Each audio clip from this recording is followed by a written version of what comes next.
Welcome to another episode of One Piece. Wow. An awful day. Yes. This is Otaku Don, by the way, because I definitely said welcome to another episode of One Piece. I'm excited. We get to see Yamato with Kamatsu getting a hat that Otama made him. Good for Otama. But Casa maker. I'm going to walk around Disney World with one of those. That would be amazing. Let's hurry to the lift. Everybody is trying to get back up to the Sun Realm from because the stuff's happening up there. Yeah, they're in the underworld and they're like, shit, we gotta, handle some things. So Greed Telso is going to stay behind to watch Loki. Loki is actively pitching like, yo, you should really let me out so I can get up there and get this shit. Yes. Oh, we also learned something from Stopper Gaban. He tells Luffy that the people are not immortal and that you just have to use your Conqueror's Haki better to actually do real damage to them, which, all right, it makes sense that they avoid certain people now. Yeah. Because them not coming anywhere near Shanks at any point in time makes complete and total sense now. Yeah. Like, I will murder you. They steer clear of Ryle. You just steer clear of certain people. It's just like, well, why didn't you just stop Gold D. Roger? Well, let me tell you this. He would have smacked me around like a child. Yes. So we had to find some roundabout ways to get rid of him. So we just said Garp. To everybody else, we're immortal. To a certain select group of people we got problems. Yeah. And so Luffy tells him thank you, and it's like, I'll save Colin and his friends no matter what. So we know that that's already basically done. We can check that off of the list.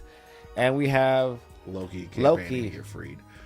But something that surprises me in this is he says, Gaban, that just made it click for me. He says, I wasn't able to put it into words before my own power. I'm the only one left who's faced these knights before. I know I can beat them. And so it sounds like he fought the Holy Knights inside of the castle. Oh. Wait, Gaban? No. Oh, Loki? Oh, yeah. I mean, I assumed that there was more of a fallout originally than we originally thought. It's just like... Yeah, but I think we're going to get Harold's backstory. But then this Loki backstory, because the last thing we saw was him getting stabbed by all of his men. But whatchamacallit is there? What do you mean? What Holy Knight is there that he fights? That's what I'm interested to see. Because are we going to get to see a new Holy Knight? I mean, the Holy Knights don't particularly interest me. They're like putties from Power Rangers. Ultimately, they're not the real obstacle here. They're just kind of, the random pirates that we used to just kind of run into along the Grand Line that would be problems randomly. That's them to me. See, I look outside of like them Figure Garland and as more of, if Emu was a pirate, this would be his pirate crew. Ostensibly, yeah. And so for me, that's why I'm interested in them, because I'm like, all right, who do you have on your crew outside? So I know your commanders are the Gorosei. Yeah. And then your next in line is these Holy Knights. And so it's like, all right, we know that these are the people that Robin, Nami, and all the other people are going to be fighting. And I don't even think they're going to get to fight them since they don't have Conqueror's Haki. So now I'm like, are we going to bring back a ragtag team of people to... Is that the reason why Shanks left Kid alive? It's just like, we're going to need some of you. What do you mean? We just need Conqueror's Haki people. Yeah, so Kid, Law, maybe that's why both of them got their crews messed up. But now it's like, all right, we can go against the world government. We can actually fight against them. We have Conqueror's Haki. So that'd be two people inside of this. Just randomly crawls out the house and it's just like, oh. It sounds like Loki has Conqueror's Haki, and then Gaban tells Zoro that he has Conqueror's Haki. Which I can't believe Zoro didn't already realize. It's like, it's the most Zoro thing physically possible for him to not know that he has Conqueror's Haki, but actively use it in techniques. You know what I think is the craziest thing? What, Sanji thinking they were talking to him? No, I think that's hilarious because no, sir, why would you have that? But I think it's hilarious that Luffy actually noticed he had it. Oh yeah, I mean Luffy's not a complete and total. Yeah, but like he knows what conquers haki. He was specifically trained on it. Zoro was only trained on armament, and so it's like because why would you just not say anything? You know, you had to be taught about it. Well, because he went to Mihawk to learn about haki, and you would assume that Mihawk had this conversation with him. But Mihawk was actually a terrible teacher. Yeah, he made him fight monkeys. It's just like for quite a while. Like the person who should have honestly, like, I understand you got taught by Silvers because he was the only person there to teach you, but for like Zoro, ideally would have really went to him, and you would have went to like Gold Roger or something. But he's dead, so everyone's stuck with who they're stuck with. Yeah. But like, I mean, I guess Panda could have sent them to go see Stopper Gaban, but then nothing would have happened because they would have just been sitting around drinking and doing nothing on the giant island. Yeah, I do like that he tells Zoro off about not knowing that he had conquers haki and says, hey, you got to get it together. If you're going to be one of the people that's supporting the one of the Emperor and next King of the Pirate, you have to be meticulous to have his back. And Zoro's like, you're right, my bad. Well, Zoro is never one not to take responsibility for his actions. Yeah, that's a fact. Sanji's still trying to talk about some, hey, hell man, what about me? But then Loki is screaming, let me go, I can be of use, and you'll let some random outsiders. Like, you'll let these random foreigners save our country, but you're not going to let me, an actual giant, with the ancient bloodline, and Harden is not really there. No, he's talking about might be a part of the world government, which if you know your brother, you know that he would never align with the world government because they killed his idol. Well, first things first. Based upon prior it's just like the fact that they never asked how he got beat up. Because at this point, no one's actually wondering. It's like, you were down here half dead. Who did this to you? Oh, the world government because I said no. But the fact that we haven't had that conversation yet is just galling to me, but whatever. Because Harden's, and so that's my issue. I don't like people who are unwilling to listen. Like, yeah, I can say that. That's not even true. I'm fine with your not being willing to listen, but if you're not willing to listen, then you have to abstain completely. Like, I do that. Like, sometimes I don't want to be involved in certain situations. So just walk away from it. So I just remove myself completely because I don't think it's the right thing to do to be in a situation, but then also be unwilling to like take in new information. If I want to be stuck in my ways, I'm gonna just be stuck in my ways over here, away from you. But you want to like be a part of like all the decision making, but then also be unwilling to take in anything, any surrounding current context clues information. Like, hey, what's going on? What happened to you? Who was down here? Just simple questions. Like Luffy didn't do it to you. Yeah, it's one of those weird things. It's just like you could have very much have.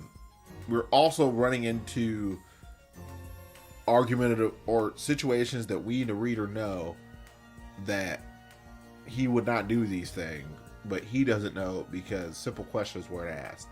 Like the first day that you come down here, what happened? So we found Loki. He was bleeding to death, and such and such and such. You explain the breakdown because it's not like they've been down here so long to the point where they couldn't have explained. Like, oh man, the story. No, we just found him. He was down here bleeding out. Luffy was an idiot. He unlocked one of his handholds. He hit one. Then Loki hit the tree. So that means you guys ended up like inside of a bad spot because of that. We don't know that, but that's the reason why the tree shook. And then he immediately fainted, and then, well, we're basically here now. Yeah. Like, Chopper showed up. He fixed up on everybody, and now we're here. This isn't a terribly complicated circumstance. No, but we do get. I feel like Loki's not helpful because he also didn't want to do a whole lot of talking, which. After a lot of random talking from Luffy about join my crew and all this, which is not going to happen because he's a giant, Gaban tells Harden to release Loki, and then Loki says that if anyone can get him to talk, it's his brother, even though they have different mothers. And so Harden's like, tell me what happened. You have 3 minutes, and Loki's like, you're cruel, you're gonna make me relive that day. But then it goes into a flashback, which is the One Piece special. Yeah, that's 14 years ago. So, and it pretty much just flashes back to somebody getting jumped. Yes, we get to see Prince Loki has returned, yada yada yada. Him and Ja Rule seem to be on very friendly terms. He's taller than Ja Rule, and it seems like they're both walking up to the castle. And when they walk in, and Loki does the same move that his father did, which is a boot to one of his subordinates' faces through the door, because open it up. And he kicks through the doors, and it looks like Ja Rule's just being stabbed to death. No, Harold. Harold's being stabbed to death. So they come in, and I don't know who those people are. I guess those are other giants. Yeah, those are other giants. And they're just jumping them. Yes. And Shanks and Gabon are just over there kicking it. Because they're in an island that overlooks the castle. Well, not an island. They're in a part of the sun realm that overlooks the castle, having a nice little bath with Ripley there, keeping the waters nice and hot for them. And, Gabon's just doing his normal thing. I also think that we figured out the time thing here. Where it told us not to linger in Elbaf. What? Because Gabon is like, how long has it been? 3, maybe 4 years? And Shanks is like, get real. It's been 10 years since he died. I've become an adult, man. So I feel like if he thinks it's been, let's say 3 years, every year about 2.5 years per is one. About 2 to 3 years, and it's really almost, it's 3.25 almost to if you do that to get him for every, because he said it's been 10 years and he thought it was 3 years, maybe 4, almost 4. And he was like, maybe 4 years. So like, it's either 2.25 or 2.75, but it's almost 3 years worth of time every year that you're there. So I think that's cool, but I don't think that's a big deal. Oh, I mean, it depends upon your nature. If you don't mind the thing, if you don't care about the stuff that's happening on the outside, which it also makes sense why he's so much younger than Silvers, and well, he seems younger than Silvers at this point, even though he older kind of draws him to look old. And like, heck, he can. Well, I'm pretty sure he knows Gold Rogers is dead, but to him that basically happened like a few years back. Yeah, but for him, Shanks, he's like, no, I'm a whole ass adult now. I've become an emperor of Warlord of the Sea since you've been gone. Yeah, but we get to see his world government mark, which is the Abyss mark potentially on his arm. So they tattooed him as a child. Wouldn't that just be very tiny? Or he got it when he went back to the world government in Marijwal, because he talks about how he met King Harold at Marijwal. So it sounds like he was just there walking around kicking it. Yeah. And then, but yeah, I guess. Which is a wild thought to be like, you just over here chilling. But maybe he still has the tattoo. Because, like, how much did he lose his arm to his shoulder? Oh. Okay, so he don't have right here. So I think he might still have it. I'm just I don't think he lost it up to the shoulder. I think it's about maybe halfway. Because I'm like, if he still has the thing, maybe that's how he got to Kaido. Oh. And then to Marijwal so quickly. Or in his lobby. But we see them basically sense some energy. And they go down there. And so this is what I think happened. I think that they sensed the energy. And at this point, since Hera was dead and Imu was finished with what he was doing I think a God Knight went there. I think Imu Domo reversed Harold. Harold in his last moments ordered his men to kill him. They did so.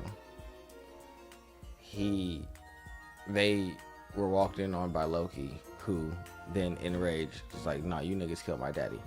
Y'all gotta go." Also fought the God's Knight. That was this. They see it and are like, "All right, we gotta go figure out what's going on." And then there's Ja Rule gets stabbed in the head, so he can't really testify as to what happened. He has no memory. And so they're just like, well, everyone is dead and you are the only one here, and you've kind of been a problem before, so... Yeah, but it's weird because everyone was celebrating, King Loki's back, yay, whatever. Because this was the instance of, like, him being a problem child and him killing his dad are two totally different things. Very, very true. It's just like... Very true. That is a fact. I'm not... So, for them to just be like, yeah, you're capable of this, it's just like...